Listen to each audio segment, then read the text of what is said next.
Shikues të dashur, u rikthyem përsëri në studio dhe tash do të ndrojmë krejtësisht temë të informacioneve. Do të flasim për futbollin, tema sportive do të zhvillohen këtu.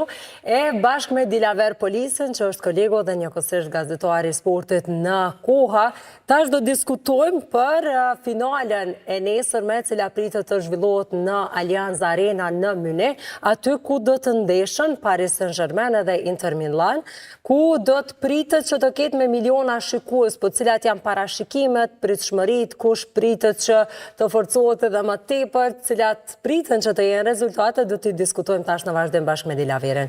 Mirëmëngjese, Mirëmëngjes. Kënaqësi që të kam këtu, kënaqësi që me kuptu dhonë ma tepër çka po ndodh në botën e sportit, për arsye se po vrej tash qares që nuk qyri futboll. E tash çka po ndodh, edhe çka pritet me pas në këtë finale, që shka shku deri tash, na i trego këtë ngjarje. E përmendet edhe ju, të shtunën për orës 21 në Allianz Arena, në stadiumin Ikon në Gjermani, pra të Bayern Munichu, do të zhvillohet finalja e Ligës së Kampionëve. Është ndeshja ndoshta më e rëndësishme e gjithë sezonit, për shkak se gjithë klubet evropiane luftojnë për trofeun e çmuar të Championsit, që është skena më e nivelit më të lartë e futbollit evropian. E përmendet që do të luajnë Paris Saint-Germain dhe Interi, është ndeshja atyre e parë mes vete në Ligën e Kampionëve, edhe kanë mundur të takohen më herët, por që për herë të parë do të takohen në një finale të Championsit. Parisi nuk është fitues asnjëherë ndonjë kupe evropiane, do të mundohet për herë të parë që të arrijë një sukses të tillë.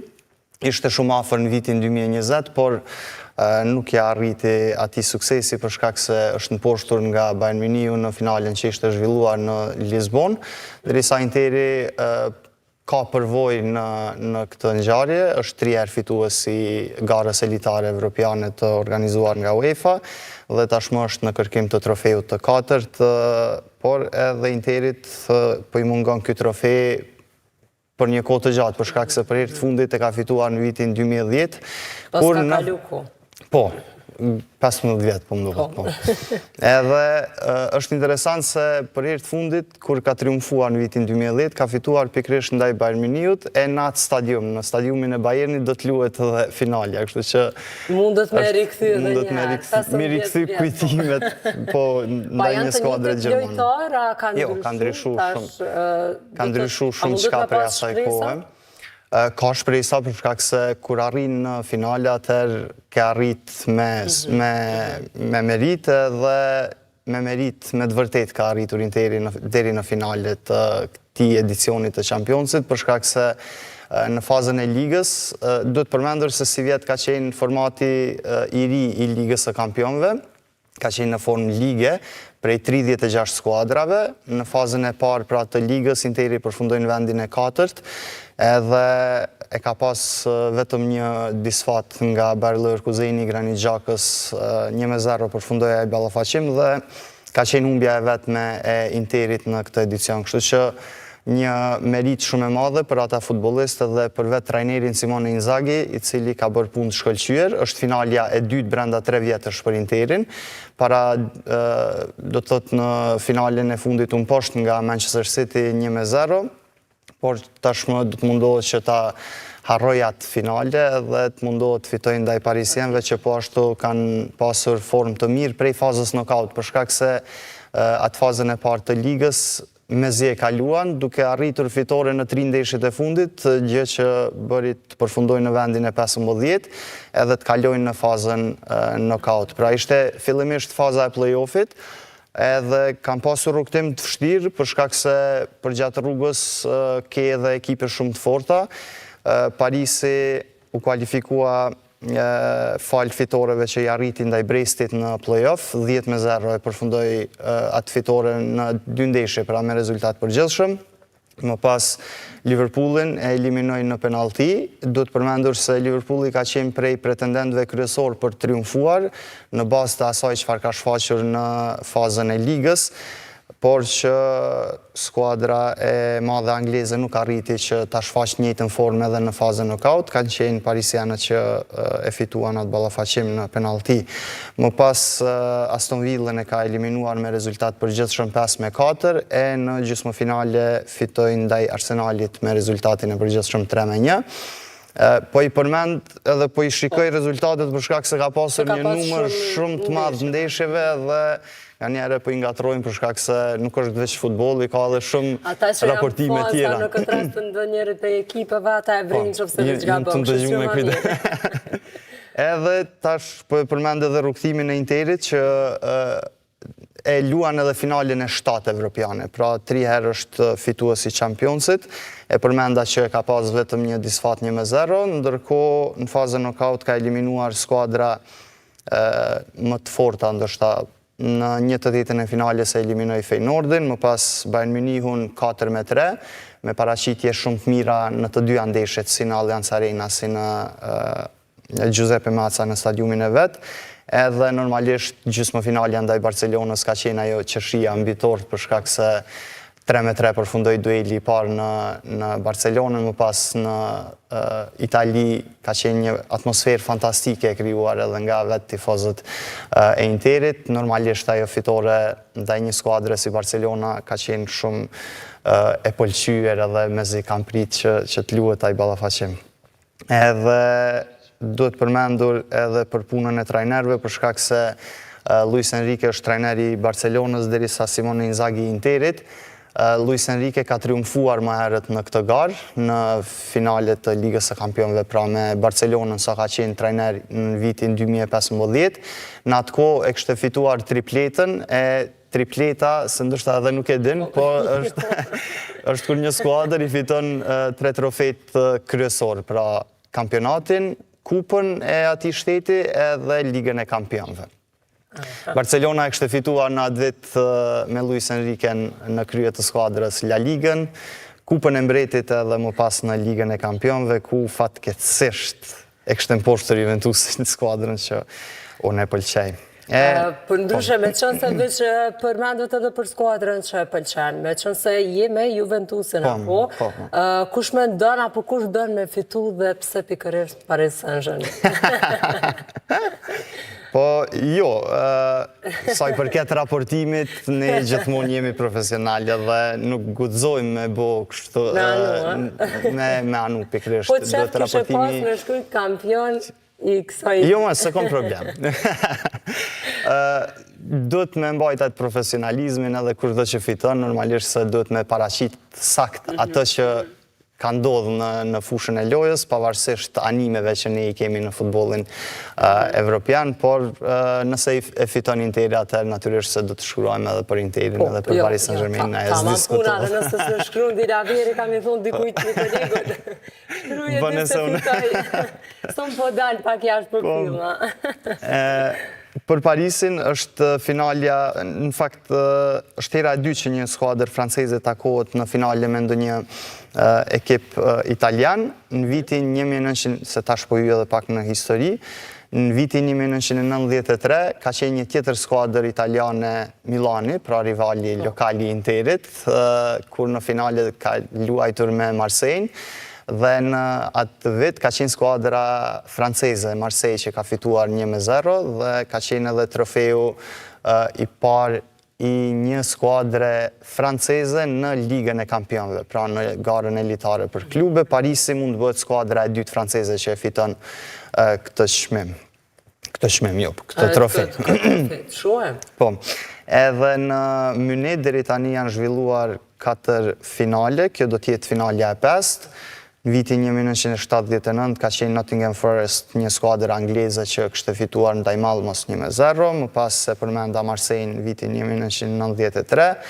4 vjet më vonë Dortmundi kishte fituar ndaj Juventusit 3-1, edhe Chelsea që kishte triumfuar ndaj Bayern Munichut në ekzekutimin e penaltive në vitin 2012, koha e rregullt e asaj ndeshjeje ishte mbyllur 1-1. To e marë parasysh skuadra që janë të formuara deri tash, a pritet prej dikujt ma tepër, e kam fjallën për të dy ekipet. Pritet me shkëlqy. Një apo disa ma shumë që mundën me u asiguru fitoren e ekipit të tëre. Tash, nëse hymë detaje për se cilën skuadër, është me të vërtet vështirë që të parashikohet se si mund të përfundoj kjo finale, për shkak se janë dy skuadra me stil krejtësisht ndryshe të futbollit që aplikojnë. Luis Enrique më shumë kërkon e ka atë stilin e futbollit spanjoll me pasimet shkurtra, por që ka qenë deri tash i suksesshëm, për shkak se ka pasur një numër shumë të madh të golave të realizuar. Ndërkohë Interi më shumë është bazuar në atë fazën defensive, tipike e atij futbollit italian, me kundërsulme të cilat po ashtu kanë rezultuar shumë të suksesshme, sidomos në atë ballafaqimin ndaj Barcelonës në gjysmëfinale. Por ka qenë një Inter që është shfaqur shumë i rrezikshëm edhe nga goditjet e ndërprerjeve, nga kornerat apo faullat që kanë qenë afër zonës, por duhet përmendur edhe mbrojtjen shumë të fortë të Parisit që e ka shfaqur në këtë edicion. Kështu që është shumë vështirë të parashikohet, ndonse ka individ të secila skuadër që mund vendosin ndeshjen.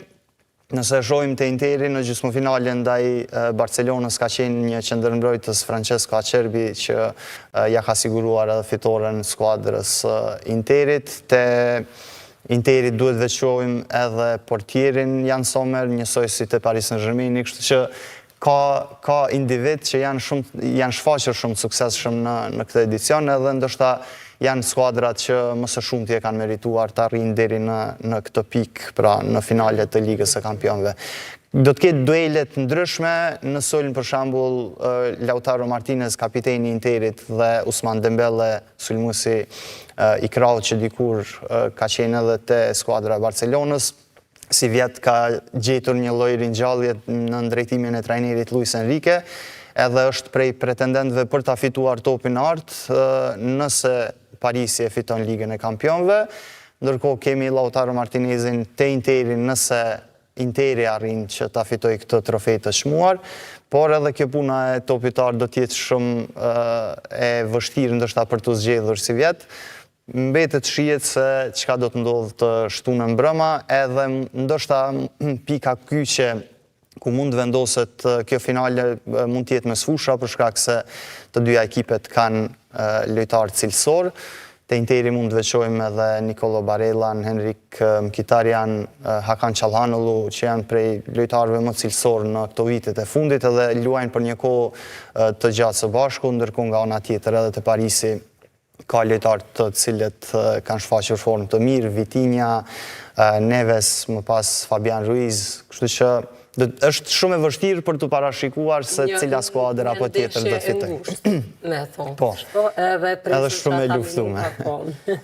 Me zgjatë edhe ma tepër edhe se sa që duket. Po, si do të qoftë krejt do të raportohen edhe në portal edhe munden po besoj, pastaj edhe këtu do të ketë të cilët do ta ndjekin ndeshjen, edhe besoj që ka me pas edhe kosovare shqiptar të tjerë cilët e ndjekin ndeshjen edhe atje.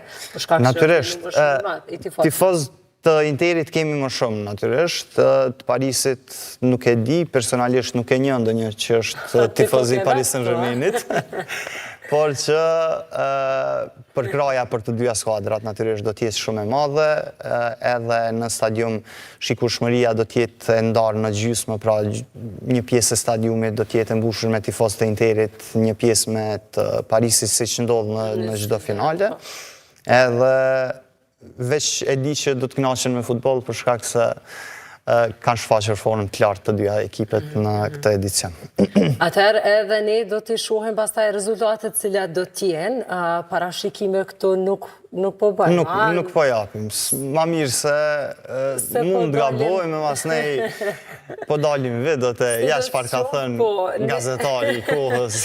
Pak a shumë i treguam ato, po mendoj Dilavere në fakt i tregoj se çka pritet prej kujt dhe se edhe në çfarë forme kanë qenë deri tash, edhe për këtë finale të madhe, sidoqoftë e morëm vesh edhe për këmbën tifo Dilavere, edhe ne të tjerët që kemi me Interin. Unë jam veç me fitusen. Kur të fiton, unë me qatë e kep jam. Po, mas miri. Dilaver, falimderit shumë për ta minuta, falimderit që e shpjegove edhe këtë ndeshje cila pritet me u zhvillu nesër. Po, këtë ndeshje ka shumë për çka duhet më folë, për shkak se edhe nëse hymë në për histori e kështu, u mundum pikat shkurta paka shumë me i përmend ato, veç edhe një fakt për Henrik Mkhitaryan, lojtarin e Interit, i cili mund bëhet futbollisti i parë që fiton tre trofe të rëndësishëm evropian, pra të garave të organizuara nga UEFA, për shkak se me 3 skuadra ndryshme, me Manchester Unitedin triumfojnë Ligën e Evropës, me Romën ka fituar Ligën e Konferencës, tash e ka rastin me Interin, një futbollist i mesfushës, i suksesshëm, me paraqitje të mira, kështu që veç si fakt po e përmendi se edhe është gjyqtari i ndeshjes do të jetë rumun, është Ivan Kovas, do të përmendur se 40 vjeçari ka qenë edhe finalist gjyqtar në finalen e Ligës së Evropës ndërmjet Atalantas dhe Leverkusenit të Granit Xhakës, ku Atalanta fitoi thellë 3-0 edhe ka qenë gjyqtar i finales së Ligës së Konferencës në vitin 2022 që është organizuar në Tiranë, pra në arenën kombëtare, kur Roma dhe Feyenoordi ishin ballafaquar mes vete. Faleminderit edhe një herë Dilaver, kënaqësi që të pata këtu. Ishte kënaqësi edhe për mua.